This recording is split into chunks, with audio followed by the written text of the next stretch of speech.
기도하고 시작하겠습니다.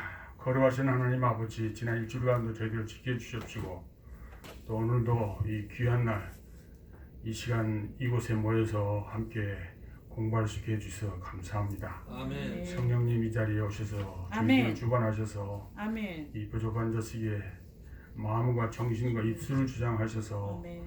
하나님 보시기에 합당한 말씀만 전할 수 있게 하여 주시옵시고 아멘. 아멘. 듣는 분들의 심령을 주님께 주관하여 주셔서 이 말씀을 통하여 하나님 말씀보다 더 잘 이해하는 좋은 계기가 되도록 축복하여 주시옵소서. 아멘. 감사하며 예수님의 거룩하신 이름 받들어 기도하옵나이다. 아멘.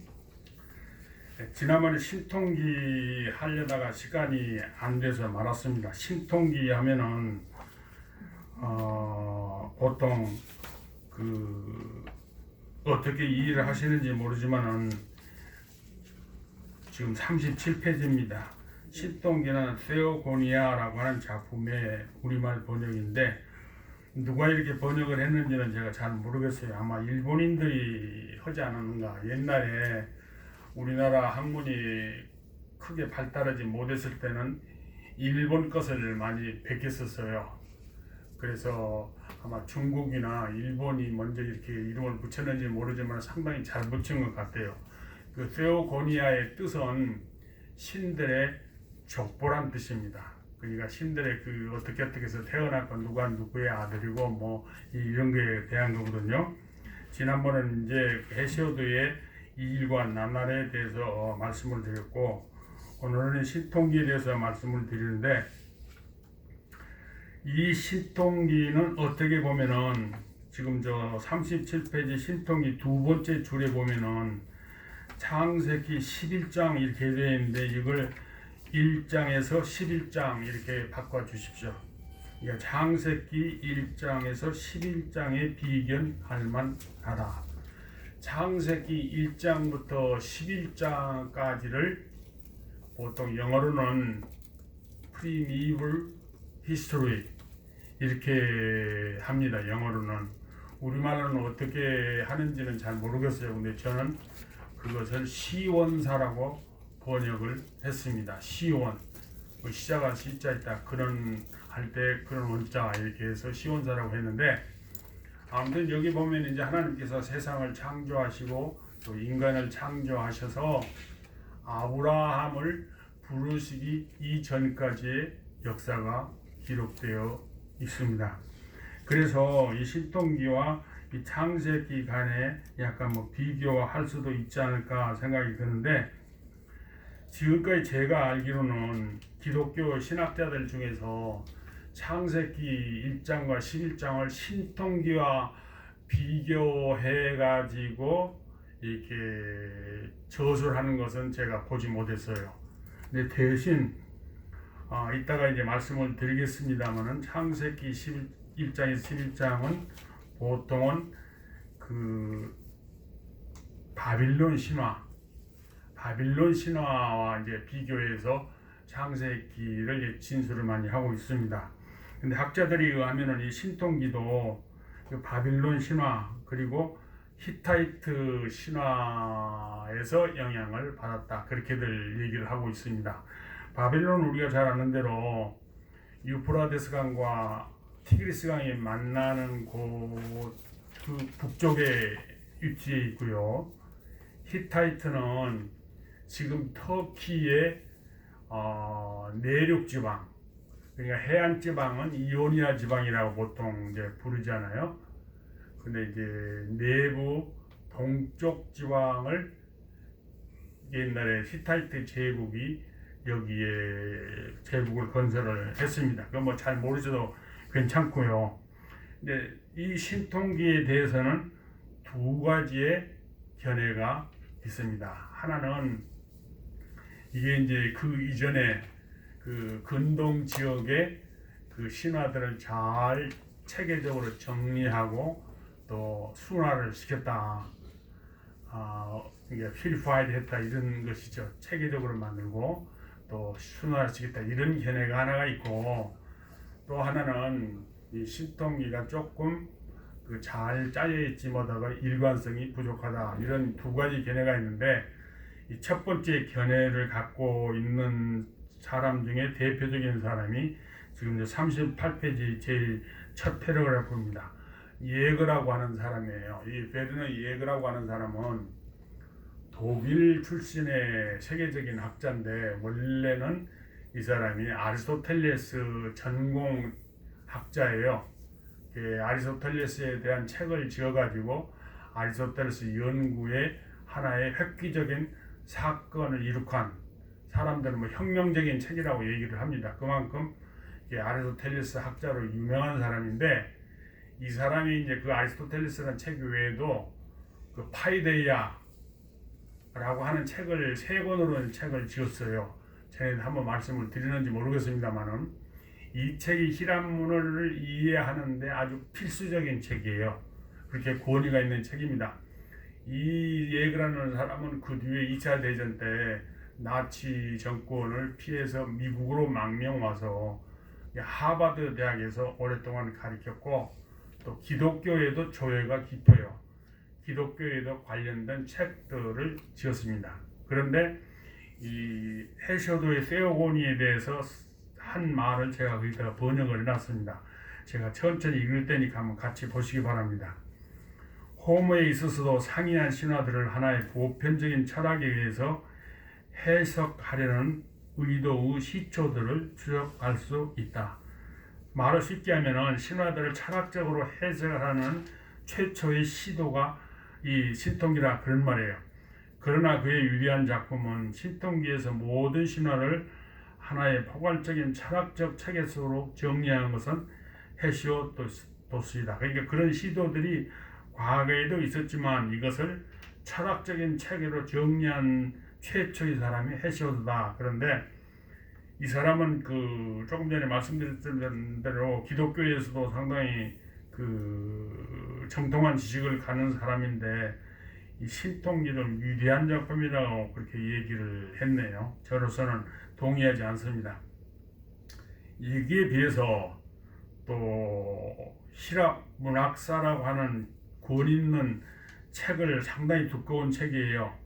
이 책을 지은 알빈 네스키라고 하는 사람이 있어요. 오스트리아 출신인데, 이 사람은 그 자기가 조금 전에 말씀드린 그 문학사라는 책 서문에 보면은 자기가 이 책을 지을 때 가장 영향을 많이 받은 두 사람이 있는데, 한 사람이 지금 말씀드린 그 예거라는 사람이고, 또 한 사람은 프랭켈이라는 사람이다. 이건 이제 뒤에 서정시를 다룰 때 제가 조금 더 자세히 말씀드리겠습니다. 그렇게 얘기할 정도로 네스키는 예교의 영향을 많이 받았어요. 그러나 신통기에 대해서만은 견해가 확연히 다릅니다. 읽어보겠습니다. 신통기는 그 내용들이 서로 너무나 다양하기 때문에 이해하기 힘들다. 이에 덧붙여 주된 노선은 존재하나 그것에는 우리의 시선을 벗어나는 부수적인 이슈들이 산재해 있다. 그러니까 어떻게 그 줄거리는 있긴 있는데 그 좀 자꾸 이렇게 곁길로 나가가지고 우리 주의를 산만케 해서 이해하기가 힘들다, 이런 뜻입니다. 어떤 부분들은 논리적인 전개라기보다는 연관된 것들이라는 사실과 함께 연관은 되어 있지만 이러한 특징들과 잦은 탈선은, 그러니까는 본론에 자꾸 이렇게 곁길로 나간다 이거세요. 이것이 고졸기적인 인상을 강력하게 심어준다. 고졸기다 하는 영어로는 그래서 아르케이크이라는 말을 번역한 거거든요.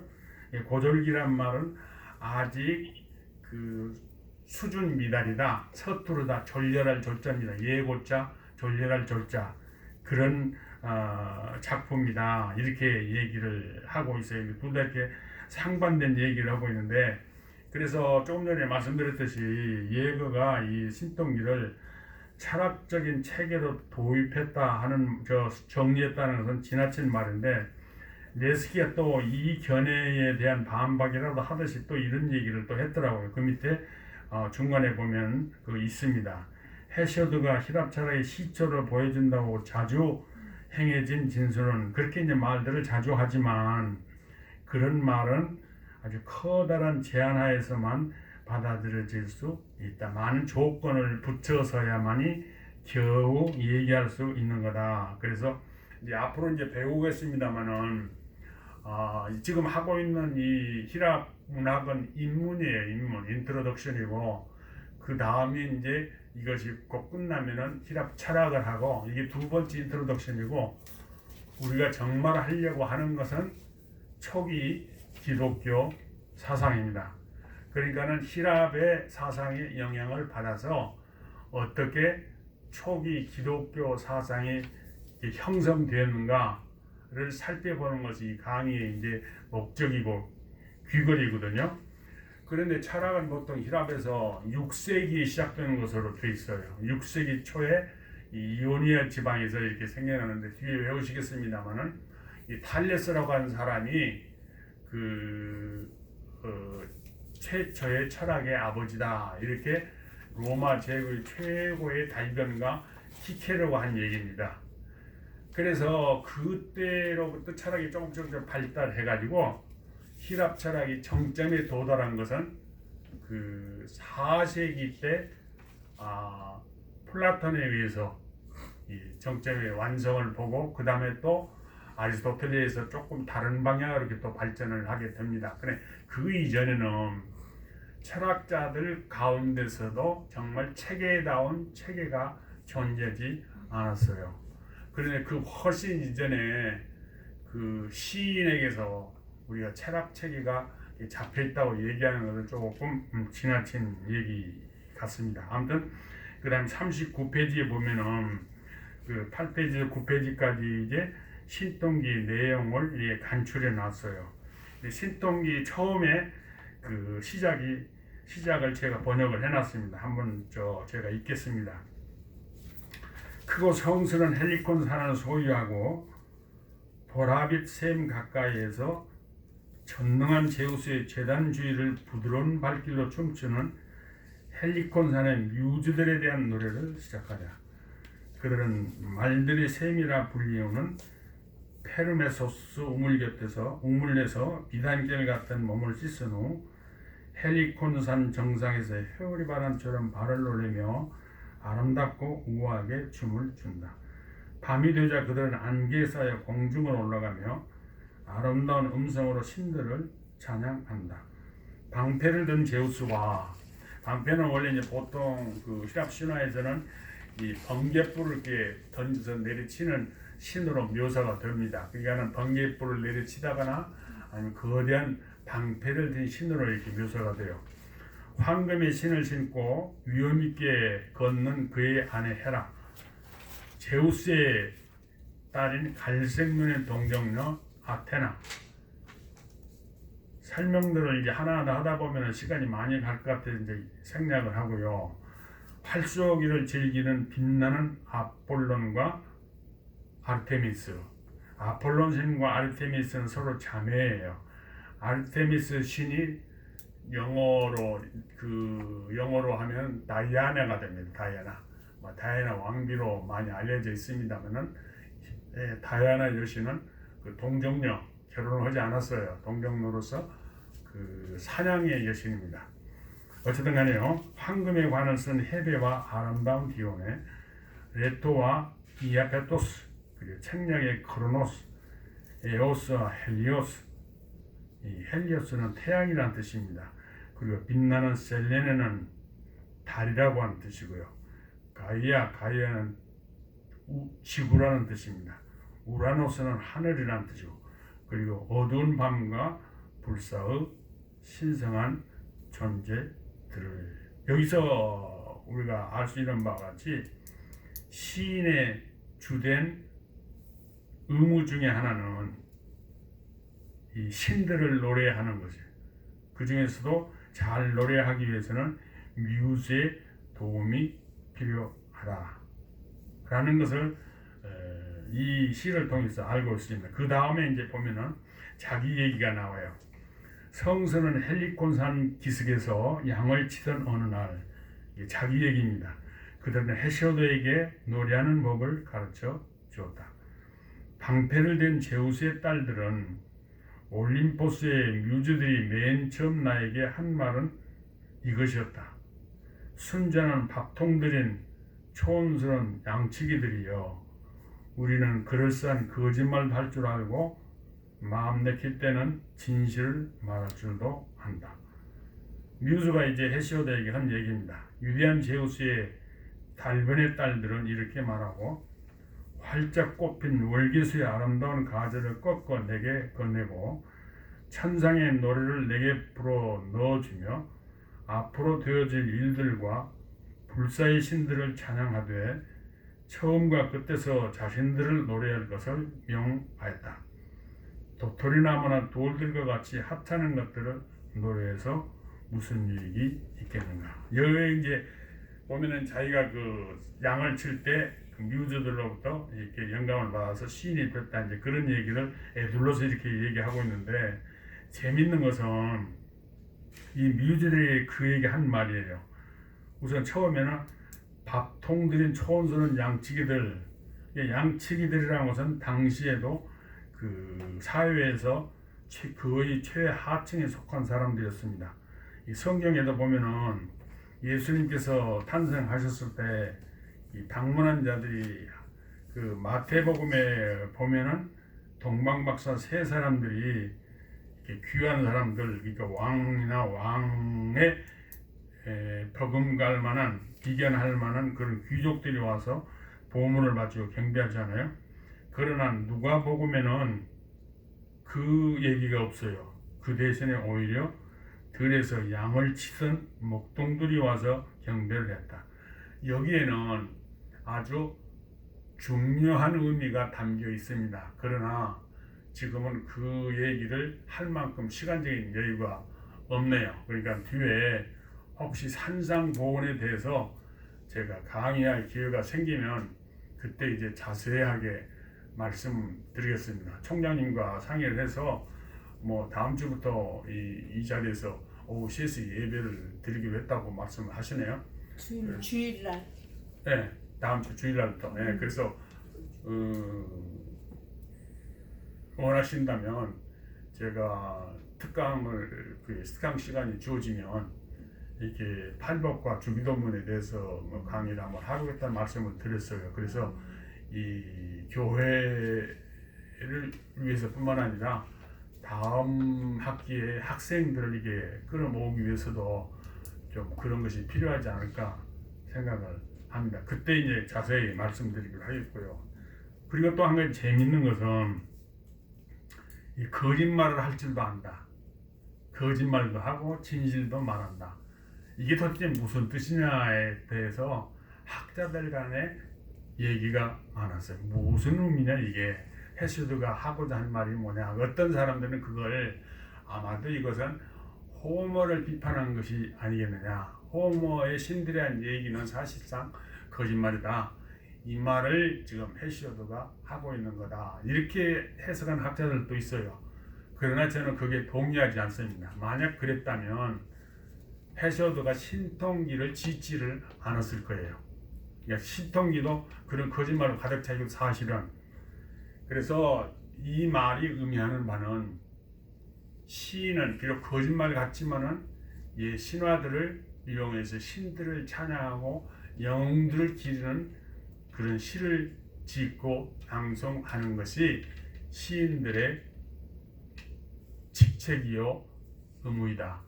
이런 것을 얘기하고 싶어서 이렇게 얘기를 한 것 같습니다. 그 외에요, 여러분께서 이제 쭉 이렇게 읽어보시면 되고, 시간이 제가 조금 전에 말씀드린 나눠드린 그것을 하기 위해서는 이것들을 다 이렇게 설명을 드릴 시간이 없네요. 다만 제일 먼저 42페이지입니다. 42페이지 중간쯤에 보면은 제일 먼저 나타나는 것이 뭐냐 하면 카오스, 즉 혼돈이 이렇게 되어 있는데 여기를 조금 줄을 달아 주시기 바랍니다. 영어로 하면 이게 여기서부터 이 카오스란 말에서 케이어스란 말이 나왔어요. 그래서 그게 혼돈이라는 뜻이기는 합니다. 그러나 원래 히랍 고대에 있어서는 카오스가 혼돈이라는 뜻이 아니라 벌어진 틈새기입니다. 원래 뜻은. 근데 제가 그 약간 혼동을 해서 그 현대식으로 제가 여기다가 써놨습니다. 그러니까 여기다가 카오스의 본래의 뜻은 거대한 벌어진 틈새기, 여기에서부터 지구가 태어나고, 그리고 두 번째 줄에 보면요, 두 번째 그 다음이 에로스 즉 사랑이다. 카오스로부터 새벽엔 에오스와 밤인 닉스가 생겨난다. 다음에 밥으로부터 이렇게 제가 잘못 써놨습니다. 이 밥을 밤으로 이렇게 고쳐 주시기 바랍니다.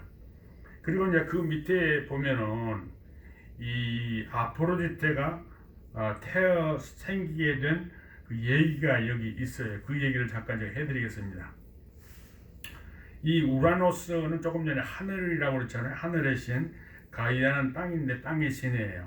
이 두 사람이 관계를 해가지고 이렇게 괴물들을 낳았어요. 거기 이제 코토스, 브레아데오스, 그리고 기에스 같은 이게 100개의 손과 50개의 머리를 가진 괴물들을 낳았는데, 우라노스가 그 괴물들을 이렇게 실은 거예요. 그래가지고 그것을 못마땅히 생각해가지고 이것들을 가이아의 음부 속에다가, 그러니까 성기 그 안에다가 이렇게 가둬버립니다. 그러니까 이것을 가이아가 자기 뱃속에다 이걸 가둬버리니까 아주 불편하고, 또 자기 아들들을 그렇게 한 것이 못마땅해 해가지고 날카로운 낫을 만들어 가지고 그 아들들이 다른 아들들에게 이렇게 주면서 이걸로 그 아빠를 처치를 해라 이렇게 얘기를 했어요. 그랬더니 다들 무서워가지고 나서지를 못하는데, 우라노스의 아들 중에 크로노스라고 하는 그 신이 그 밤에 우라노스가 어머니인 가이아하고 동침을 하려고 어느 틈을 타가지고 그 성기를 베버려요, 낫으로. 그래가지고 그 성기를 이렇게 바다에다가 던집니다. 그랬더니 그 성기 주변에 이렇게 거품이 이렇게 막 생기는 거예요. 그 거품 속에서 태어난 여신이 바로 아프로디테입니다. 아프로디테라는 말 속에 거품이라면 아프로스가 원래 거품이에요. 그래서 아프로디테가 이 로마 신화에 오면 바로 비너스예요. 그래서 미의 여신이 이렇게 남자의 성기에서 생긴 거품에서 태어난 거예요. 여러분 중에 혹시 미술사를 배우셨는지 모르는데, 르네상스에 보티첼리라고 하는 그 화가가 있어요. 그러니까 르네상스 3대 예술가 하면은 혹시 기억하세요? 3대 예술가들이 누군지? 르네상스를 대표하는 당연히 레오나르도 다빈치, 그 미켈란젤로, 그 세 번째가 라파엘입니다. 이 세 사람이 르네상스를 대표하는 3대 예술가들인데, 그보다는 좀 못하지만은 1480년대 비너스의 탄생이라고 하는 그림을 보티첼리가 그려요. 그 보면 그림을 보면 이렇게 큰 조개 껍질을 타고 나체의 저 아프로디테 비너스가 이렇게 그 신들의 호응을 받으면서 이렇게 다가오는 그런 그림입니다. 어쨌든 간에 아프로디테가 거품에서 탄생했다는 것이 뭘 의미할까요? 저는 이렇게 생각하고 있어요. 거품이랑 금방 있다가 꺼져버리는 거 아니에요? 그래서 여자의 미, 아름다움이란 흔히 속담에도 있듯이 피부의 두께란 말이 있잖아요. 그래서 일시 있다가 없어지는 그런, 뭐라고 해야 되나, 우리말로 트랜시언트, 템포레, 그런 일시적인 것에 지나지 않다. 그런 것을 얘기하기 위함이 아닌가 이렇게 생각이 드는데, 어쨌든 간에 이 아프로디테가 탄생을 해가지고 어디로 상륙을 하냐 그러면은 사이프러스, 성경에는 사이프러스를 구브로라고 되어 있습니다. 구브로의 파포스라고 하는 도시에 상륙을 해요. 그 파포스가 바로 사도행전에는 바보라고 되어 있습니다. 사도 바울과 바나바가 이 전도 여행을 갔을 때 처음 간 곳이 사이프러스 아니에요? 그래가지고 이렇게 이 바보에 도착했다는 기록이 있어요. 근데 이제 거기 도착을 해가지고 뒤에 가가지고는 이 아프로디테가 다시 고린도로 갑니다. 두 군데가 다 아프로디테 아프로디테를 모시는 중요한 성지들이에요. 그래서 이 성령과도 좀 관련이 있기 때문에 제가 말씀을 드리겠습니다. 고린도는 이렇게 도덕적으로 타락하고 문란한 곳으로 옛날부터 소문이 난 곳이에요. 히랍 세계에서도 그것이 아주 널리 알려져 있습니다. 요즘 미국으로 하면은 뭐 라스베가스 같은 데일까요? 그 이유가 뭐냐 하면 그 성경에 보면은 그 사도 바울 편지에 자기 아버지의 첩과 같이 사는 남자가 있잖아요. 그래서 이런 것은 믿지 않은 이방인도 없는 짓이다 하고 바울이 경모해서 이 편지 속에 그걸 책망하는 구절이 나오잖아요. 그래서 지금도 가보면은 고린도의 아크로 고린도라고 그렇게 많이 높지는 않아요. 그래서 산 같은 동산보다 훨씬 높고 아무튼 그렇게 많이 높지 않은 산이 있는데 그 정상에 아포로디테의 신전이 있었습니다. 근데 그때 당시에는 이 신전을 섬기는 여사제가 1000명이나 됐어요.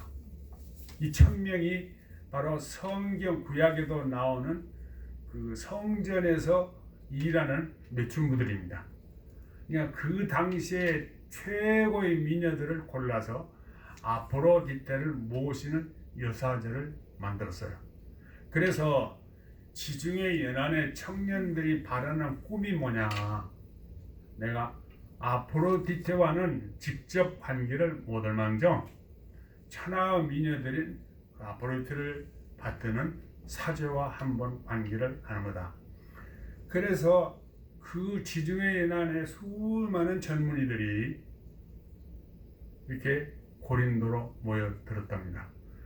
돈 많은 사람들은 이렇게 여사제와하고 관계를 하고 돈이 없는 사람들은 그 시중에 있는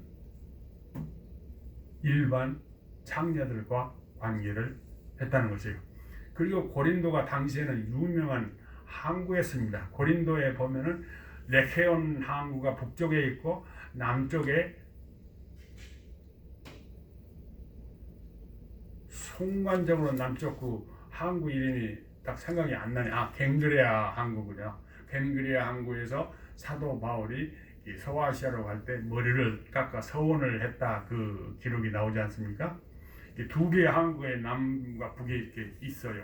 항구는 원래 좀 문란한 곳이죠. 외국 문명이 자주 드나들고 또 사람들이 모이고 그래서 원래 도덕적으로도 문제가 있는 곳인데다가 금방 말씀드린 대로 그 아포로디테의 그 신전에서 추종되는 여사들 때문에 특히 도덕적으로 물러나게 됐다고 이렇게 역사적으로 이렇게 나와 있는 사실입니다. 그래서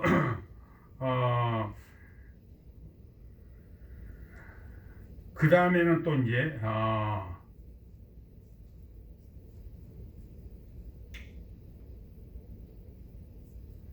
그 다음에는 43페이지입니다. 이제 여기까지만 하고 이것은 이제 중단하겠습니다. 이제 제우스에 대한 것인데요. 조금 전에 말씀드렸듯이 이제 원래 그 3대 신이 있어요. 순서적으로 말하면 우라노스가 최초의 최고 신이고 두 번째 최고 신이 크로노스고 세 번째가 제우스예요. 그런데 이제 크로노스가 조금 전에 자기 아버지 성기를 잘랐다고는 얘기가 나왔잖아요. 그런데 크로노스도 역시 예언에 의해서 자기 자식들이 자기를 제압할 것이라는 예언을 듣게 됐어요. 그래서 그 예언이 성취되지 않게 하기 위해서 낳은 자식들을 그냥 다 삼켜버렸습니다. 그랬더니 레아라고 하는 그 여신이 제우스를 이렇게 크레타 섬으로 피신시키고 대신 돌을 천으로 싸서 크로노스에게 주었어요. 그랬더니 크로노스가 그걸 제우스로 생각하고 삼켰다. 그런데 신화가 이렇게 나옵니다. 그래가지고 그 뒤에 제우스가 성장해서 아버지 크로노스를 제압을 하고 신들과 인간들의 아버지, 이게 최고의 신으로 군림을 하게 됩니다. 그 다음에 43페이지 그 밑에 있는 프로메테스가 바위에 그 쇠사슬에 매달려서 내가 매일같이 날아와서 그 간을 쪼아먹는 얘기를 말씀을 드렸고요. 그래서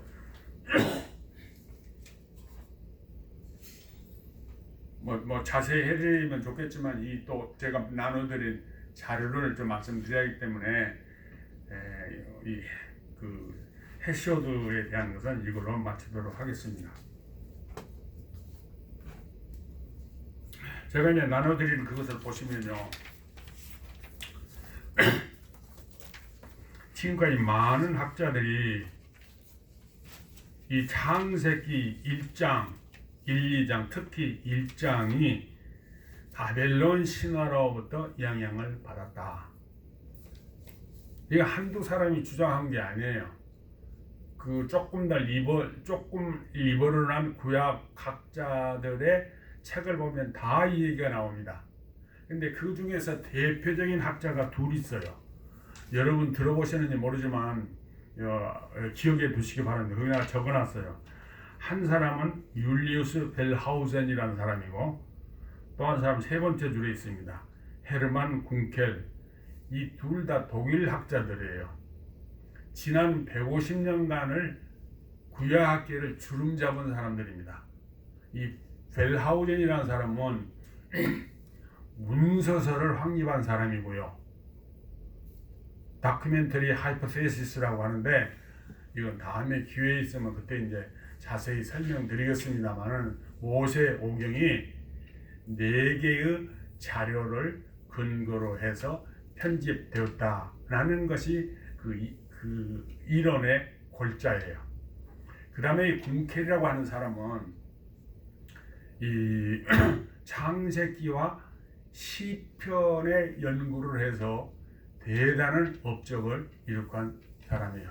말하자면 그러니까 그 창세기 아주 유명한 학자가 쓴 그 주석서를 보니까 그렇게 돼 있었어요.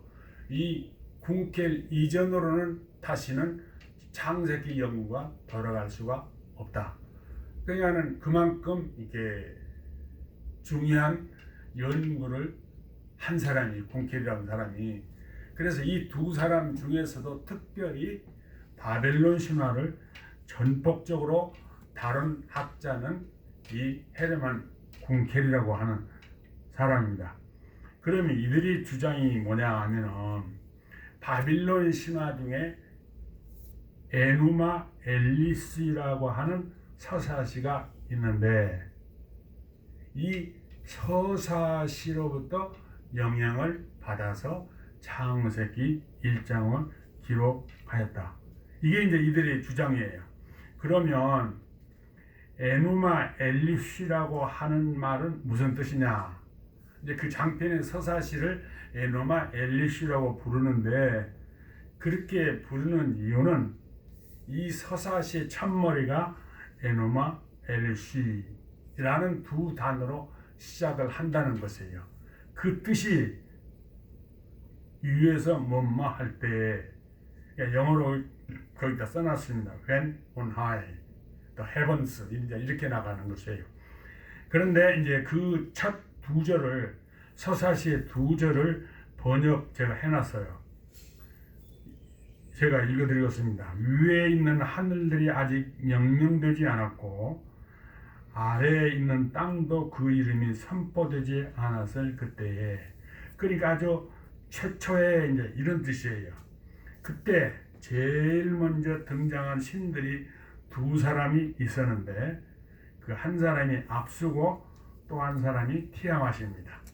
압수는 당수의 신, 그러니까 그 지역으로 보면은 티그리스와 유프라테스 강물을 상징하는 것이고 티아맛은 염수, 즉 바닷물을 상징하는 것이에요. 그러면 그 티그리스와 유프라테스 강물이 이렇게 흘러 내려오다가 바다가 있는 데서 이렇게 두 개 합쳐집니다. 그래서 델타 삼각조가 이렇게 형성이 되는데 그 사이에서 문명이 발생했다고 해서 메소포타미아 문명이라 하잖아요. 메소포타미아란 말 뜻이 두 강 사이에 그런 뜻입니다. 두 강 사이 지역에서 문명들이 발달했는데, 그러니까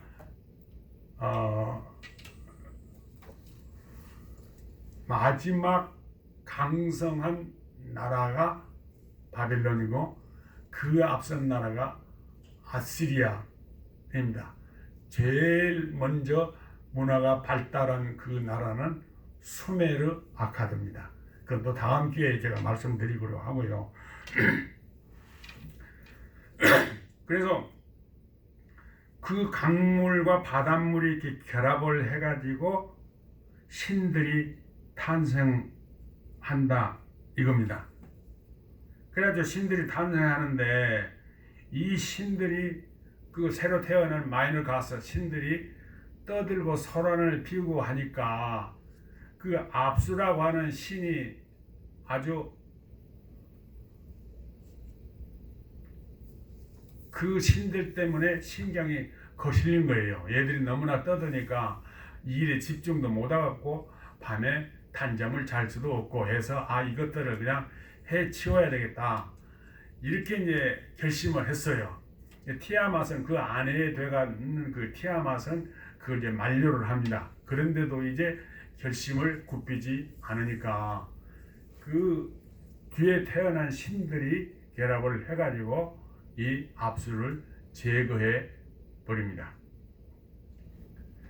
그래가지고 제거해 버리고 나니까 티아맛은 이제 자기 남편을 이것들이 죽였다 하고 이제 화가 난 거예요. 여기서 복수를 하기 위해서 이제 자기가 대신 이제 신들을 다 처치를 할 생각을 합니다. 이 사실을 이제 신들이 알게 되는데 이 티아맛은 너무나 엄청난 괴력을 가진 여신이어서 아무도 그를 상대할 사람이 없었어요. 그래서 다들 무서워서 나서지를 않는데 제일 마지막에 태어난 마르둑이라고 하는 신이 내가 그 제거를 하겠다. 그래서 요구 조건을 내겁니다.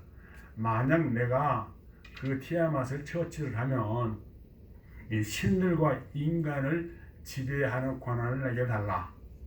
나를 말하자면은 종주로 모셔라. 이렇게 하니까 다른 방법이 없는 신들은 그 요청을 그대로 받아들여요. 그래가지고 이 활과 번개 방맹이, 이게 번개 방맹이 원래 아까 말씀드린 제우스가 사용하던 무기입니다. 그리고 그물, 이런 바람 등등으로 무장을 해가지고 티아맛과 대결을 하는 거예요. 먼저 큰 바람을 세게 부니까 티아맛이 입을 벌리게 돼요. 자기도 모르게. 그래가지고 그 바람이 뱃속에 들어서 배가 이렇게 뚝뚝 붙자 화살을 쏴가지고 배를 이렇게 그 구멍을 내고, 그래서 바람을 뺀 뒤에 또 그 심장과 몸통을 쪼개고, 그리고 그 이전에 이제 제일 먼저 한 일이 그것이 아니고 이제 그물로 이렇게 덮친 뒤에 이렇게 바람을 쏘여서 그렇게 배를 채우고 그 다음에 몸통과 심장을 쪼개고, 그러니까 완전히 이게 티아맛이 그 굴곡에서 숨을 거두게 됩니다. 그러자 이 마르둑이 이 티아맛의 몸을 머리에서부터 그 가운데로 잘라서 두 개로 쪼개 가지고 한 반쪽을 가지고는 하늘을 만들고 다른 반쪽, 몸의 반쪽을 가지고 이게 지구를 만들었어요. 그런데 그 신들이 하던 일들이 이제 있는데 이 신들이 그 일들 때문에 너무 지치고 피곤하다고 이제 불평을 하기 시작했어요, 마르둑에게. 그러니까 마르둑이 그 신들의 수고를 덜어주기 위해서 한 일이 뭐냐 그러면은 두 번째 티아맛의 남편이던 지금 저 2페이지입니다. 킹구를 죽여가지고 그 피를 가지고 사람을 만들었어요. 그래가지고 만든 사람들로 하여금 신들이 하던 잡일들을 하도록 만들었습니다. 그러니까 신들이 이 마르둑에게 감사하는 마음으로 바빌론에다 거대한 신전을 짓고 그 신전을 신들의 문이다 라는 이름을 붙였습니다. 그래가지고 이제 그 서사시 마지막에 가면 그 신들이 다 모여가지고 잔치를 벌리면서 마르둑을 찬양하고 칭찬하고 그를 찬양하는 시를 짓고 떠들고 즐기는 가운데서 이 서사시가 끝나요. 자, 그렇다면 과연 이런 바빌론의 서사시 에누마 엘리스의 영향을 받아서 창세기 1장이 기록되느냐? 여기서부터 이제 저 반론을 일단 적어놨어요. 여기 한번 읽겠습니다.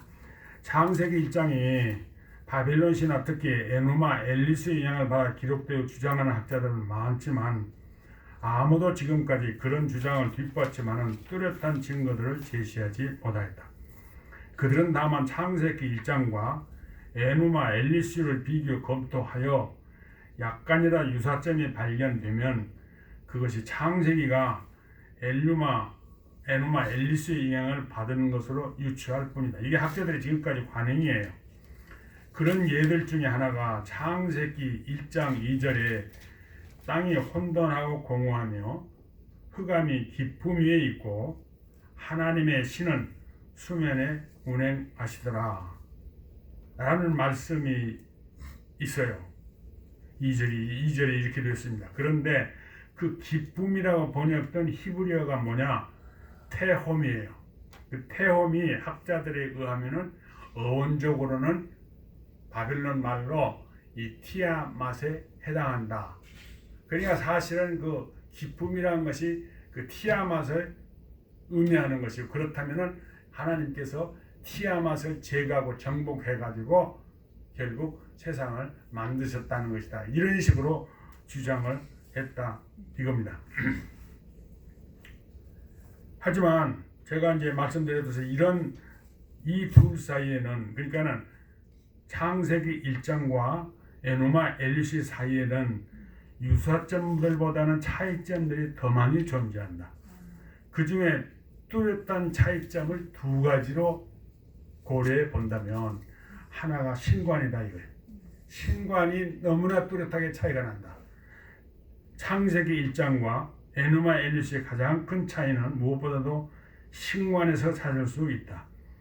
에누마 엘리시에는 다수의 신들이 등장하고 그들 간의 지배력을 획득하기 위해 다툼과 싸움이 벌어진다. 그러나 창세기 1장에는 오직 하나님 한 분만이 등장한다. 그 이전에도 다른 신이 존재하지 않았고 그 외에도 다른 신은 등장하지 않는다. 이게 그 이사야서에서 강조해서 되풀이 되어오는 말씀이에요. 다시 말해 에누마 엘리시는 다신론적이고 창세기 1장은 일신론적이다. 두 번째, 인간관에 있어서도 뚜렷한 차이가 나타나는 거예요. 에누마 엘리시에서는 마르둑이 인간을 창조한 목적이 그들에게 신들을 대신해서 그들이 했던 일을 시키기 위해서다. 자벽부로 노예로 창조했다 그 말이에요. 그렇다면 창세기 1장에서 하나님이 인간을 창조하신 목적은 무엇인가?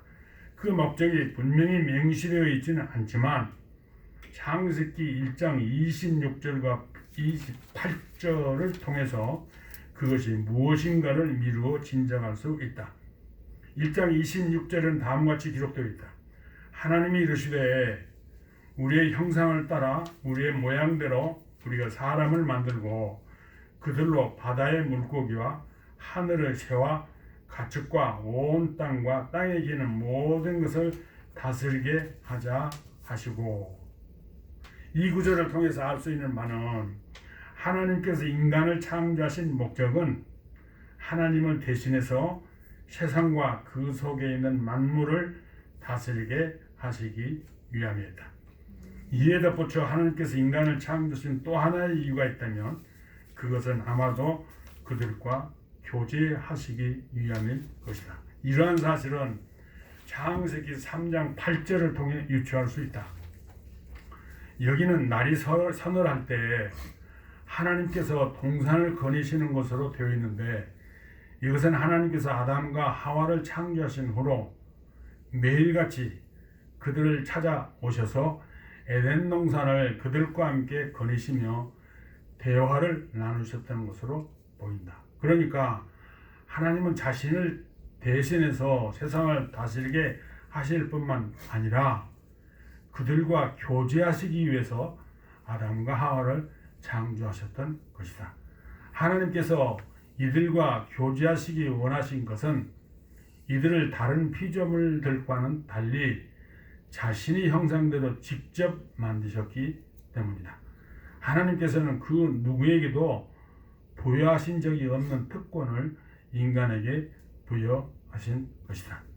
이로써 창세기 1장의 신광이 애니마 엘리시 신광과 큰 대조를 이루고 있는 것이 못지않게 인간 간에 있어서도 큰 대조를 이루고 있음을 알 수 있다. 따라서 애니마 엘리시와 창세기 1장은 완전히 다른 세계를 묘사하는 별개의 작품이라고 할 수 있다.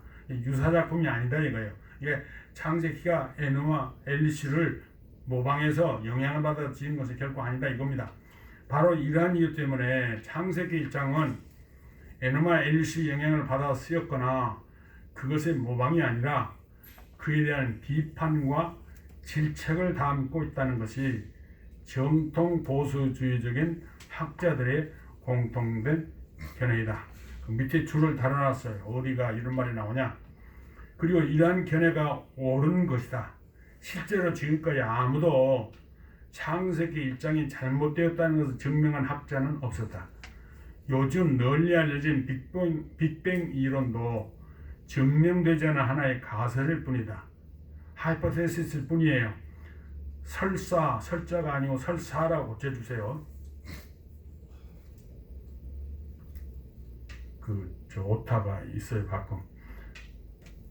설사 그것이 사실임이 증명된다고 해도 창세기 1장이 잘못임을 입증하지는 않는다. 왜냐하면 빅뱅 이론이 확실하다면, 그러니까 그것이 맞다면 그건 역시 하나님의 창조의 방법에 대한 하나의 기술이라고 할 수 있기 때문이다.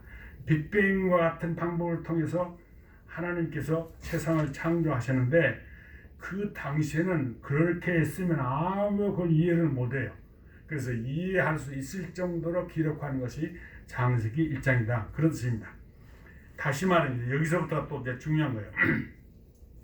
다시 말해 엘리마 엘리시는 신화고 창세기 1장은 계시인 것이다. 이러한 사실을 궁켈 자신도 인정한다. 그는 창세기 1장에 대해서 이렇게 적었다. 이스라엘 종교의 발전에서 살아계신 하나님의 손길이 나타났다는 확신은 흔들림이 없이 지속된다. 종교사가들이 부인할 수 없는 권위와 책임은 모든 면에서 기회가 나타날 때마다 역사의 높은 현지에서 이 확신을 강력하게 표현하기로 되어 있다. 그러니까 역사가들이 종교사가들을 하는 일은 바로 하나님께서 역사하신 것을 드리는 것이다 그 말이에요. 그게 이제 그들이 참다 웅다 그런 겁니다. 그 다음에요, 창세기 1장은 세계사에 있어서 하나의 이정표이고 이스라엘에게 나타난 하나님의 계시의 기념비다. 영어로는 Monument of God's Revelation 이렇게 적었어요. 이렇게 애니마 엘리시 영향을 받아서 기록받던 학자가 이렇게 기록할 수 있다는 것 자체가 아주 놀랍지 않습니까? 그 다음 문장은 조금 어렵지만은 한번 읽어보겠습니다. 신학자는 마르독을 경건하게 다루는 것이 좋을 것이다. 그 사람들이 중요하게 여기는 그런 고대 신화니까 그게 함부로 이렇게 대지 않는 것이 좋을 거다. 그런 뜻이에요. 사람은 조상들에게 주의를 기울이지 않는다면 연장자들을 존경하지 않는다.